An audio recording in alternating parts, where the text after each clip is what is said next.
আসসালামু আলাইকুম। আশা করছি সবাই ভালো আছেন। আলহামদুলিল্লাহ আমরা বেশ ভালো আছি। তো এই তো দেখতেই পাচ্ছেন কাজকর্ম শুরু করে দিয়েছি। তবে এই কাজগুলো কিন্তু আমি গতকাল রাতের বেলা করে রেখেছি। আসার সময় কিছু টুকটাক বাজার এনেছে, সেগুলোই আমি আপনাদের সাথে শেয়ার করলাম। তো সবজিগুলো ফ্রিজে তুলে রেখে দিয়েছি, আর লাল শাকটা হলো বেছে কুচে পরিষ্কার করে তারপরে তুলে রাখবো। আজকে আর তো রান্না হবে না, আগামীকালকে যা করি করব। তো চলে আসলাম পরের দিন সকালবেলা। যাই হোক, সকালবেলা দেখতেই পাচ্ছেন নাস্তা তৈরি করা শুরু করে দিয়েছি। কারণ হচ্ছে এখন সকালবেলা আগে নাস্তা তৈরি করব, তারপরেই কিন্তু অন্য অন্য কাজকর্ম সেরে নেব। তো আমি কিন্তু আসলে খিচুড়ি রান্না করে নিয়েছিলাম, যে খিচুড়ি দিয়ে বিভিন্ন রকমের সালাদ বা ঘি, আচার, ডিম ভাজা এগুলো দিয়ে খাবো। তো ছেলে হঠাৎ করে এসে বলল যে না, আমাকে ডিমের ভুজিয়া করে খিচুড়ি গরম করে আরও ভাজা করে দাও ঘি দিয়ে।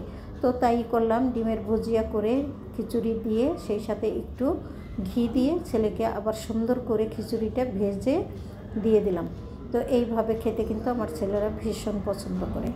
এই তো সকালবেলা নাস্তা তো আমাদের খাওয়া হয়ে গেছে, ছেলের কিন্তু এখনও পর্যন্ত নাস্তা খাওয়া শেষ হয় নাই, ছেলে খাচ্ছে। আর এদিক থেকে আমরা হলো চা খাবো, সে কারণে আমি কিন্তু দুধ চা বানিয়ে নিচ্ছি। আর দুধ চা হলে আমি কিন্তু আর না নেই, আমি কিন্তু দুধ চা খেতে ভীষণ পছন্দ করি। তো এই যে দেখতেই পাচ্ছেন আমার চা কিন্তু হয়ে গেছে, তবে কালারটা কত সুন্দর এসেছে, চা দেখলেই কিন্তু বোঝা যায়। আর এইভাবে চা বানিয়ে একবার খেয়ে দেখবেন।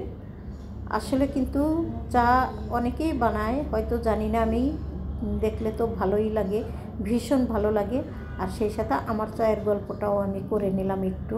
যেমন চা কিন্তু একটু গাঢ় না হলে খেতে ভালো লাগে না, বিশেষ করে দুধ চা এবং রং চা দুটোই। কিন্তু রং চায়েরও কিন্তু একটা গাঢ় হতে হবে, তাহলেই কিন্তু চা খেতে বেশি ভালো লাগে। আর দুধ চা তো গাঢ় হতেই হবে। তো যাই হোক, ওই যে দেখতেই পাচ্ছেন ছেলে কিন্তু এখনও পর্যন্ত নাস্তা করছে। তো নাস্তা শেষ করে তারপরে ও আর চা খেয়ে নেবে। আমাদের চা আমরা করে খাওয়া শেষ করে ফেলেছি। তারপরে চলে আসলাম প্লেট বাটিগুলো ধুয়ে নিতে। এইভাবে সারা দিন সিরিয়াল বাই সিরিয়াল একটা একটা করে কাজ আমাকে করে নিতে হবে। তারপরে আমার কাজ সমস্ত সব শেষ করার পরেই কিন্তু বুয়া আসবে ঘরবাড়ি ঝাড়ু দিয়ে পরিষ্কার করে নিতে। আর আমি চাই সব সময় বুয়া আসার আগে আমার কাজগুলো সুন্দর করে ক্লিয়ার করতে, কারণ বুয়া আসার পরে ঘর ঝাড়ু দিয়ে মুছে নিলে আমার কিন্তু মোটেও ভালো লাগবে না পরবর্তীতে এই সমস্ত কাজগুলো করতে। এই তো তারপরে আমি চলে এসেছি ঘরবাড়ি গুছিয়ে নিতে। তো তারপরে আমি তো ঘরবাড়ি গুছিয়ে নেব, সেই সাথে বিছানাপত্র একেবারে টানটুন করে গতকাল যে কাপড় ধুয়েছি সেগুলো বিছানার উপরে রেখে দেব। তারপরে কিন্তু আমি কাপড় চোপড়গুলো ভাঁজ করে নেব। আর আজকে যে কাপড় চোপড়গুলি ধোয়াধাই করব সেগুলো বারান্দাতে সরিয়ে দেব। তো সে কারণে আমি কিন্তু এই সময়ই বারান্দা থেকে সমস্ত কাপড় চোপড় এনে বিছানার উপরে রেখে দিই, তার আগে বিছানাটা পরিষ্কার করে নিই। এইভাবে পরিষ্কার না করে বিছানার উপরে কাপড় রাখলে আমার নিজের কাছেই ভালো লাগে না। তো যাই হোক, এখানে প্রথমে বিছানাটা পরিষ্কার করে নিলাম, তারপরে কিন্তু আমি শুকনা কাপড়গুলো বিছানার উপরে রেখেই ভাঁজ করব। আর বুয়া যতই কাজ করুক না কেন আমার কাজ আমি তার আগেই সেরে নিই, তা না হলে আমার নিজের কাছেই ভালো লাগে না, আর ঘরবাড়িও অপরিষ্কার মনে হয়। যাই হোক, এখানে আমি কাপড়গুলো নামিয়ে নিচ্ছি, আর হলো এখন এক এক করে ভাঁজ করে নিব। তো এই তো হয়ে গেছে আমার কাপড় সমস্ত সব ভাঁজ করা। এখন তো রেখে দেব যেখানে রাখা সেখানে। তো তারপরে কি কি কাজ করি দেখতে থাকেন, আশা করছি আপনাদের ভালো লাগবে। ভিডিওর ভিতরে যদি কোথাও কোনো ভুল ত্রুটি হয়ে থাকে আসলে ক্ষমা সুন্দর দৃষ্টিতে দেখবেন আশা করছি। আর সেই সাথে যদি ভালো লাগে লাইক কমেন্ট শেয়ার করে দিবেন, সাবস্ক্রাইব করে আমার পাশে থাকবেন আশা করছি। এই তো খুব সুন্দর করে আমার বিছানাটা পরিষ্কার করে নিলাম, আর আপনাদের সাথে একটু শেয়ার করে দেই যে দেখতেই পাচ্ছেন আজকে কি কাজ করেছি বা কী কাজ করব। সমস্ত ঘরবাড়ি তো একেবারে পরিপাটি করে নিয়েছি, সেই সাথে কিন্তু আমি সোফার কাভারগুলো খুলে নিয়েছি। এই সোফার কাভারগুলো আজকে হলো আমি ধুয়ে পরিষ্কার করে বারান্দাতে সরিয়ে দিব।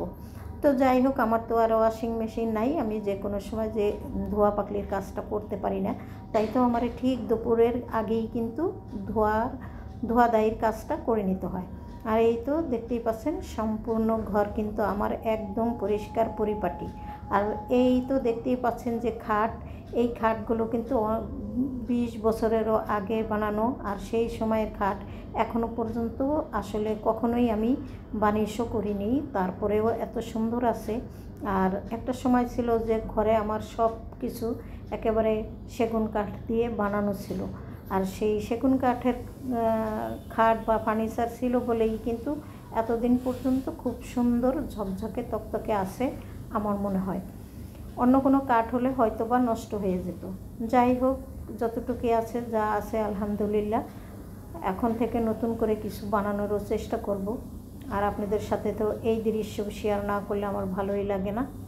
আর আমি যখন ভয়েস ওভার করছিলাম হঠাৎ করে আজান পড়ে গেল, আর ভয়েসের কিন্তু ক্যাপশনটা একটুখানি এদিক সেদিক হয়ে গেল।